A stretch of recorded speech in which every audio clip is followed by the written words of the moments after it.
if you want to succeed more rapidly, double your failure rate. Well, how does that even make sense? And I started reading into it, like researching it. And essentially what he's saying is you want to find out what doesn't work quickly. Because if you're afraid of failure, here's what you're going to do. You're going to do everything you can not to fail. And then you're going to play right in the middle of everything. And you're going to play really, really safe and never do anything that may fail because failure is a problem. But you don't know what leads to success right now.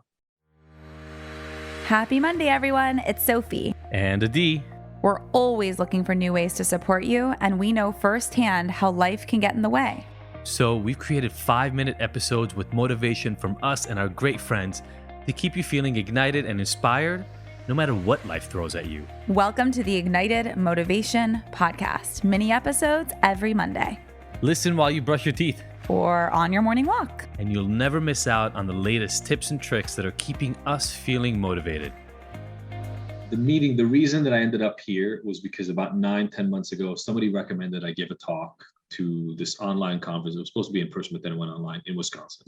I've never been to Wisconsin in my life. I don't know anybody in Wisconsin. I had no idea who was going to be on this meeting or if anybody was going to be on this meeting. We had to submit an abstract. Maddie and I submitted an abstract. It got accepted, and I then went to present. Now, initially, it was supposed to be face-to-face. I'm not that nervous anymore in front of people. But by the way, that's just by sheer exposure, right? Being a professor for a decade and having to get out in front of a group of 300, 400 new students twice a semester, every semester for about 10 years, really trains you to get out in front of people you've never met before in your life, especially when you teach statistics, which is a class nobody wants to take. So you know for a fact that everybody in front of you would rather be anywhere else than sitting in front of you. It's a good training to get people upset. I'm going to go back to that in a second about the training part of it. But so I went and presented. There were weirdly 300 people on that call with Wisconsin. There could have been 3. I had no idea how many people were going to show up. Gave the presentation and I was done. Next day, I get 2 emails from people who saw the presentation saying, hey, we really like what you talked about. It was essentially remote online help for addiction. That's what I talked about. Do you know where we could get some of this stuff or who does it? I was like, well, I do. That's what I do. By the way, in terms of fear of failure, that alone took me years to learn to be able to do. And not just say, oh, let me look for some resources and send you some links. No. I do it, right? Me right here. You can talk to me and not try to, because before the reason I would subvert them somewhere else is because I didn't have enough confidence that they would say, oh, okay, we talk. Before the voice in my head would say, oh, they're going to hear that from me and go, okay, thank you, but no, thank you. And just go somewhere else to somebody they like better or whatever, right?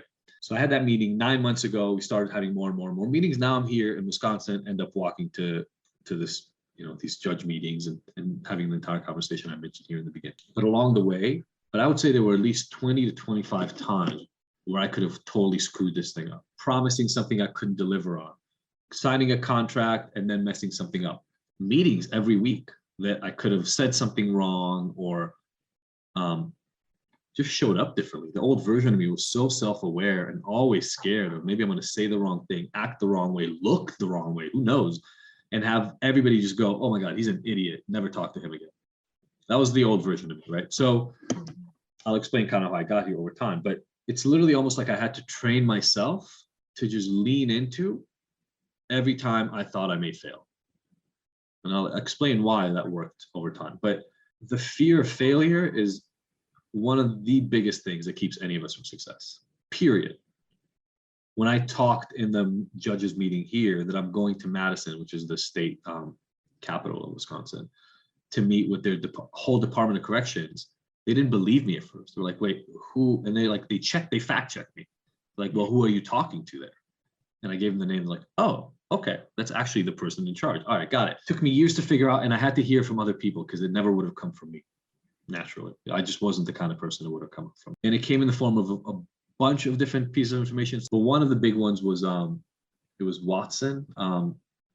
Thomas Watson? It's not Thomas Watson. I forget. The guy who started IBM. Long story short, he had this quote once, which was, if you want to succeed more rapidly, double your failure rate. Well, how does that even make sense? And I started reading into it, like researching it. And essentially what he's saying is you want to find out what doesn't work quickly.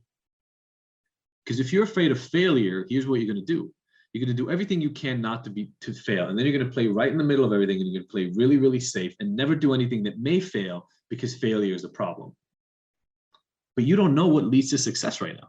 You know what life looks like in the moment, but it's obviously not what you're trying to achieve. So you know how to do what you know how to do.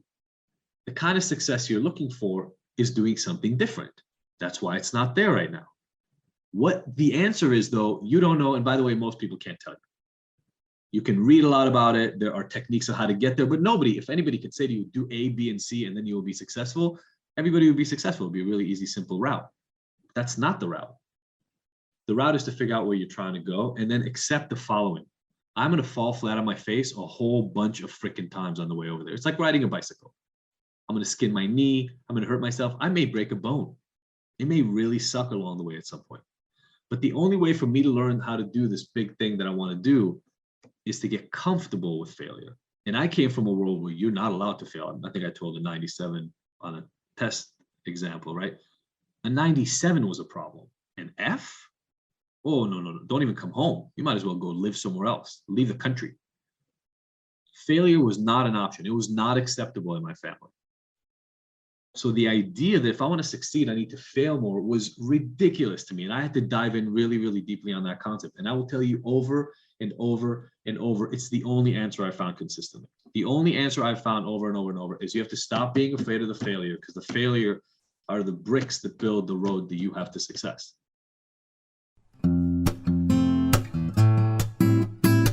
Hey everybody, it's Adi again, and I want to share with you something that I believe is one of the most useful free tools I've ever created for my clients and for you.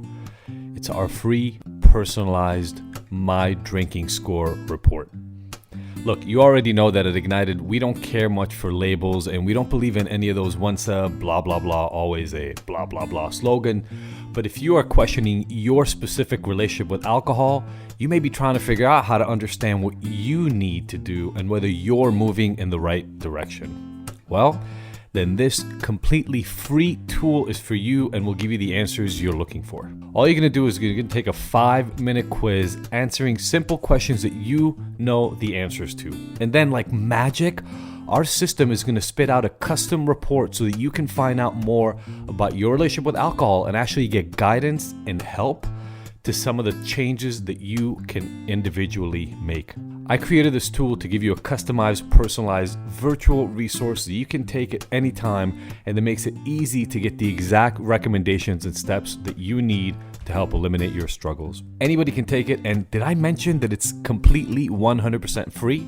Well, it is. So stop running around in circles trying to figure out why you're having a hard time getting sober, and get real solutions and guidance to help transform your life and get ignited forever.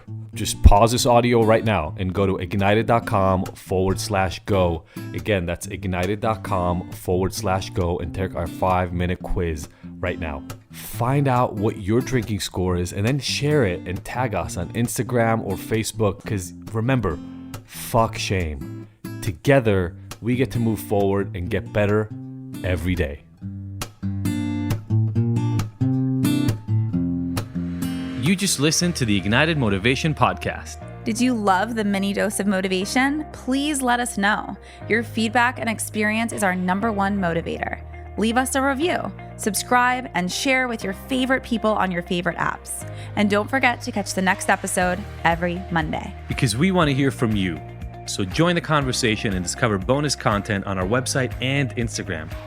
You can find the links in the show notes. Now that you're ignited, what are you motivated to take on?